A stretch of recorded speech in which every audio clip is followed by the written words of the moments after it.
আমার লেখা একটি বাংলা কবিতা আবৃত্তি করতে যাচ্ছি। কবিতার নাম সেই তুমি।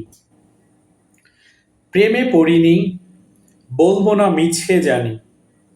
পড়েছিলাম প্রেমে যখন পড়ি আমি ক্লাস 7-এ। ছিল সে হিন্দু, আমি মুসলমান। দিবে না সমাজ জানি আমাদের প্রেমের দাম। লোকসমাজের ভয়ে বাবা মা তাকে দিয়ে দিল বিয়ে। ছিলাম ছোট্ট, বুঝিনি প্রেমে আছে তিক্ত।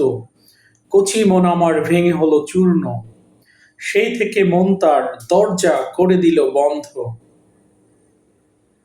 যেদিন তোমায় দেখেছি প্রথম, সেদিন মন আমার হলো একটু অন্যরকম।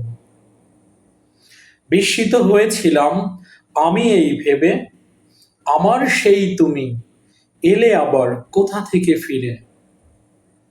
আসবে কি তুমি আমার এই জীবনে, রাখিব তোমায় আমি খুব যত্নে তার স্থানে। জানিও আমায় তুমি ঠাই যদি পাই তোমার মনে। জানিও আমায় তুমি লোক সমাজের অন্তরালে।